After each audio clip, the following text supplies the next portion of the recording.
La Sociedad Española de Radiodifusión presenta... Ser... ¡Viva la radio! Podcast. Siempre. Las 7 de hoy por hoy. Ser Podcast.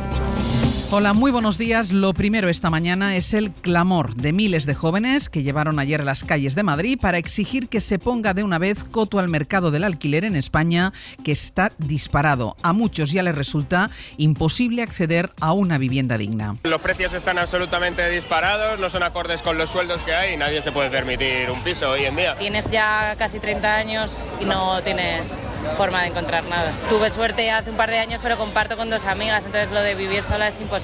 Mi padre ha tenido que firmar para que a mí me den un contrato de alquiler. En un peterpanismo extremo que no nos permite poder emanciparnos de verdad. Hasta 40 organizaciones convocaban ayer en la que fue una manifestación multitudinaria protagonizada por quienes pasados los 30 se ven obligados a vivir con sus padres, quienes comparten piso con 8 personas o quienes pagan 500 euros por una habitación diminuta y sin ventana.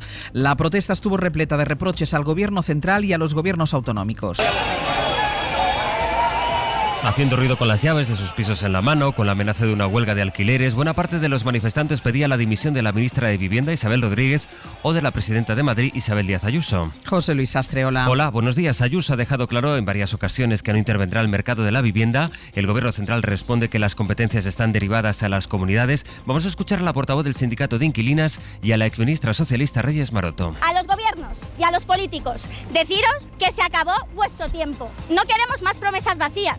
Exigimos la dimisión de la ministra de Vivienda. Yo le pido al Ayuntamiento de Madrid que no mire para otro lado, que garantice este derecho, pero sobre todo que se implemente desde ya, de forma urgente, la ley de vivienda. La cuestión es que es precisamente Madrid una de las ciudades más tensionadas, que además en los últimos años se ha convertido en una de las favoritas para los inversores. Las inmobiliarias de lujo recomiendan comprar en Madrid porque sale, dicen, muy rentable. Radio Madrid, Agustín Rodríguez Sagún. Así lo dice la inmobiliaria de lujo Barnes en su libro de tendencias, que señala como oportunidad su activo mercado del alquiler con precios cada vez más altos. Por ello sitúa a Madrid al nivel de ciudades como Nueva York, Miami, Dubái y por encima de París. La inmobiliaria Knight Frank también señala que la capital está entre los destinos europeos favoritos para grandes patrimonios. La consultora PricewaterhouseCoopers también pone Madrid como la tercera ciudad más atractiva para invertir en el sector inmobiliario. Y todo esto, explican desde Funcas, afecta y encarece los precios. Raymond Torres es director de coyuntura y análisis internacional. Contribuye a encarecer el precio de vivienda, sobre todo si se trata de compras de apartamentos de lujo. La tensión en los precios de compra viene de los grandes patrimonios, sí, pero son los fondos los que propician la subida de alquileres. Y para evitar todo esto hay soluciones a corto plazo, pero lo fundamental, insiste, es que aumente la oferta para rebajar la tensión. El Partido Popular va a presentar hoy una querella en la Audiencia Nacional contra el PSOE por los presuntos delitos de financiación ilegal y tráfico de influencias. Lo decidieron ayer en el comité de dirección del partido, que adelantaron al domingo porque consideran que la situación es insostenible y de urgencia después del informe de la Guardia Civil que sitúa al exministro José Luis Ábalos en el centro del caso Koldo. El PP señala al presidente del gobierno, Cuca Gamarra. Nadie miente ni nadie calla salvo que tenga algo que ocultar. Le pedimos a Pedro Sánchez la dimisión. No puede estar ni un solo minuto más al frente del gobierno de España. Ahora también sabemos que en la trama era conocido como el número 1. El PSOE asegura que quien la hace la paga. Dicen que ellos apartaron a Ábalos antes incluso de que se conociera este informe de la UCO y acusan al PP de estar sobreactuando. Eso dice la portavoz socialista, que es Esther Peña. Cuando el Partido Popular actúe de esta manera contundente, podrá ser capaz de dar lecciones. Mientras tanto, el Partido Popular seguirá siendo para todos los españoles el partido que rompía a martillazos los ordenadores para ocultar su corrupción, el partido desde el que hoy se reúne en una sede pagada con fondos. Y hoy se vota en el Senado la ley que convalida las penas de cárcel de 40 etarras conforme al derecho europeo. La norma dice que hay que descontar de las condenas el tiempo que los presos hayan cumplido en cárceles europeas. Está previsto que hoy termine su tramitación parlamentaria con el voto en contra del PP, que en el Congreso votó a favor del texto. Luego se desdijeron, pidieron perdón, dijeron que habían sido víctimas de una trampa, de un engaño que atribuyen al gobierno. Miembros de la Comisión de Justicia del PP admitieron, sin embargo, que sabían lo que estaban votando. El siguiente paso será en todo caso ya la publicación de la norma en el BOE. Pues así se presenta el lunes, es 14 de octubre. Hoy por hoy noticias. Ser Podcast. En la crónica del mundo, la semana comienza con una nueva escalada de la tensión en Oriente Próximo. El ejército israelí ha entrado por la fuerza con 2 tanques en una de las bases de los cascos azules de la ONU y Netanyahu pide que se lleven la misión de paz a otra parte, fuera del Líbano. Las agresiones a las fuerzas de la ONU han dejado al menos 15 soldados intoxicados por el humo de los proyectiles. Isabel Fernández Pedrote, buenos días. Hola Ángels, buenos días. El primer ministro israelí argumenta que las posiciones de los cascos azules sirven de escudo para Hezbollah.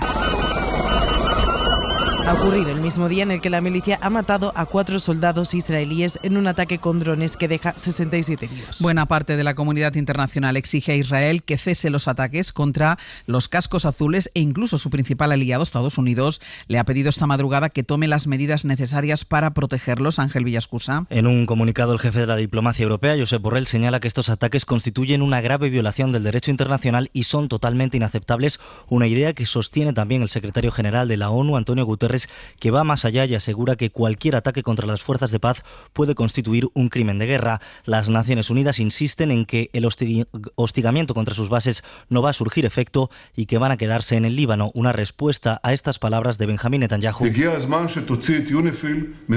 tras reconocer que entraron en la base de la ONU en el sur del Líbano con tanques, ha pedido la retirada de los cascos azules porque Hezbollah, asegura, los utiliza de escudos humanos. La condena de este ataque, en el que han resultado heridos 15 cascos azules, ha generado el rechazo de la comunidad internacional, sobre todo de Occidente, pero no todas las voces son tan contundentes como las de Europa o las Naciones Unidas. El jefe del Pentágono, Lloyd Austin, ha llamado esta noche al ministro de Defensa israelí, Yoav Gallant. Únicamente le ha pedido que tomen medidas necesarias para garantizar la seguridad de los cascos azules. Israel tampoco rebaja la brutalidad de sus ataques en la franja de Gaza. Solo en las últimas horas han muerto 26 personas en 2 ataques. El primero contra una escuela en el campo de refugiados de Nuseirat y el segundo esta misma madrugada, cuando han hecho saltar por los aires un campo de tiendas de campaña donde se refugiaban más palestinos en el centro de Gaza. Rubén Rodríguez. Ha ocurrido en las tiendas de campaña instaladas dentro del hospital de Al-Aqsa. Como es habitual después de cada ataque, el ejército hebreo ha señalado que ha tomado medidas para minimizar el impacto en los civiles.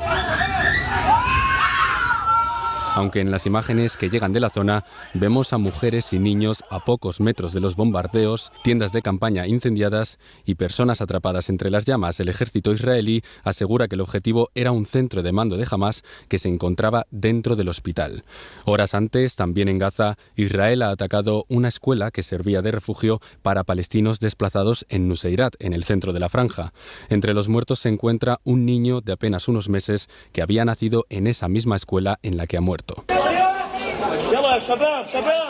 Este es el momento en el que le trasladan a un hospital para intentar salvarle la vida. Son imágenes de los periodistas de Al Jazeera que han confirmado que finalmente ha fallecido. En Bruselas se ultiman los detalles de la cumbre del Consejo Europeo que se va a celebrar entre el jueves y el viernes. El conflicto en Oriente Próximo y la crisis migratoria centrarán buena parte del debate. Entre los 27 hay muchas voces a favor de endurecer las medidas contra la inmigración ilegal o apoyar las deportaciones. En el caso de Polonia, el primer ministro Donald Tusk ha propuesto suspender el derecho al asilo de forma temporal. Corresponsal comunitario Enrique García Pozo, buenos días. La propuesta de suspensión temporal del asilo abre un territorio desconocido en la política migratoria de la Unión Europea.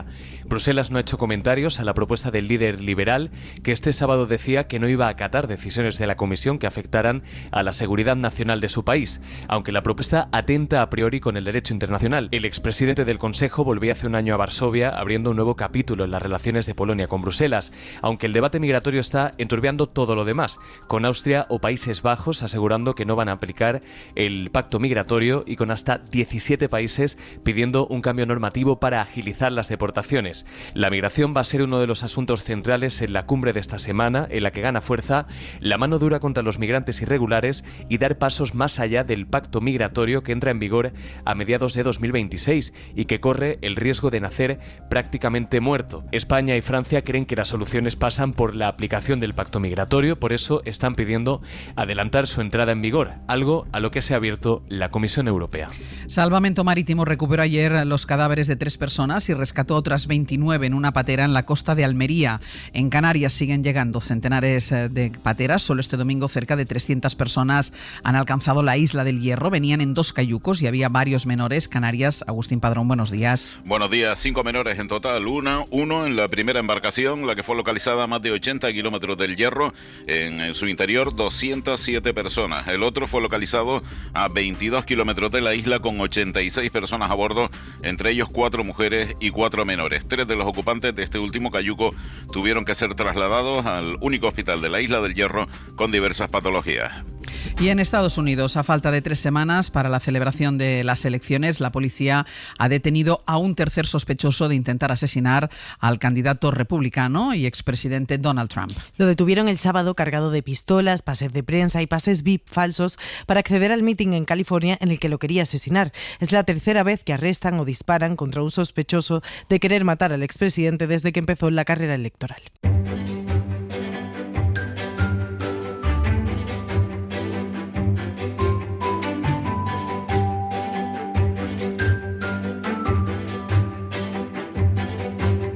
Vamos a buscar algunas historias y noticias locales hoy en Castilla y León. En Radio Valladolid está Mario Alejandre. Mario, ¿qué tal? Muy buenos días. Hola, buenos días. Y en Murcia, Juanjo Asensio. Buenos días. ¿Qué tal? Buenos días. Mario, una de las fuentes del Palacio de la Granja en Segovia ha vuelto a funcionar después de... Llevaba 80 años parada. 80 años parada llevaba la fuente de Andrómeda. La restauración ha durado 3 años y ayer las más de 1.600 personas que visitaron los históricos jardines del Real Sitio pudieron disfrutar de lo que ha sido un minucioso proceso de recuperación. El objetivo es que se pueda incorporar a los futuros circuitos de la temporada habitual que va más o menos de la Semana Santa y que en función de las reservas de agua se prolonga pues hasta la mitad del verano aproximadamente. Viajeros de la época, un tal el duque San Simón le dice a Felipe V: las fuentes de Versalles echan chocolate, las fuentes de la Granja echan cristal. Quien habla así de rotundo es Luis Vallejo, que es el encargado general del Palacio de la Granja. Los técnicos, como él, que han participado en esa restauración muy compleja, dicen que ha habido 2 momentos clave. El primero para recuperar una válvula, que es la que lleva el agua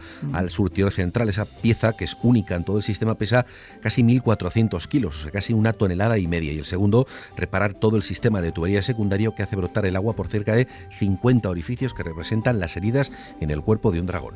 Qué fácil no debe haber sido. Los centros de secundaria de Lorca aseguran estar preocupados por el incremento que se está registrando de alumnos que presentan algún tipo de enfermedad mental. Sí, y es que, por ejemplo, en el Instituto Ibáñez Martín de Lorca llama la atención de que en tan solo un mes que llevamos desde el inicio de curso ya se han derivado 4 casos de alumnos para ser atendidos por los servicios sanitarios de salud mental. La ansiedad, la depresión o los intentos de autolesiones son los principales diagnósticos en estos jóvenes. La orientadora de este instituto, Ainhoa Martínez, achaca este incremento al hecho de que está dejando de ser un tabú la visibilización de las patologías mentales. Como ya se habla mucho más de estos temas y los alumnos están familiarizados con ellos, pues o bien el propio alumno viene a contarnos lo que le está pasando, cómo se está encontrando, o bien sus propios compañeros que cuando ven señales de alarma vienen también a manifestar que hay algún compañero que necesita ayuda. Ante situaciones como esta, cada vez son más los institutos de esta región los que ponen en marcha campañas y servicios para asesorar a docentes, estudiantes y también a sus familias. Y Valladolid, que acoge desde mañana una feria sobre localizaciones para rodajes de cine y de televisión. Un sector que cada vez está más activo y que supone pues una fuente de ingresos para los lugares en los que recalan esos rodajes. A modo de ejemplo, solo en Valladolid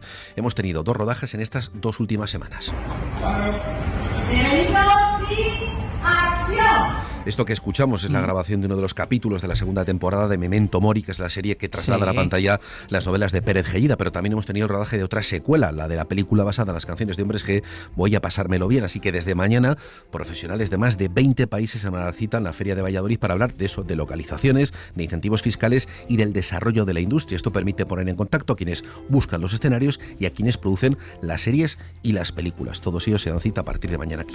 Y la Policía Local de Murcia es el único cuerpo español que está participando en un programa europeo para luchar contra los delitos sexuales con sumisión química. Sí, el proyecto se llama Armadillo y acaba de abordarse en un congreso europeo celebrado en Atenas para desarrollar así herramientas que permitan la detección rápida de sustancias que se usan frecuentemente en los delitos sexuales para incapacitar a las víctimas. El objetivo es también tener pruebas forenses que puedan servir en sede judicial y probar que la víctima ha sido sometida tras ingerir algún tipo de sustancia sin su consentimiento. El subinspector de la Policía Local de Murcia, José Marín, nos contaba que aunque son el único cuerpo que participa en este proyecto de España, luego transmitirán sus experiencias y conocimientos a otras policías del país. Así como también pues ya vamos a llevar a cabo procedimientos operativos para que otros policías, otros cuerpos policiales puedan conocer cómo funcionan estas herramientas, puedan utilizarlas y al final pues sea un trabajo en común.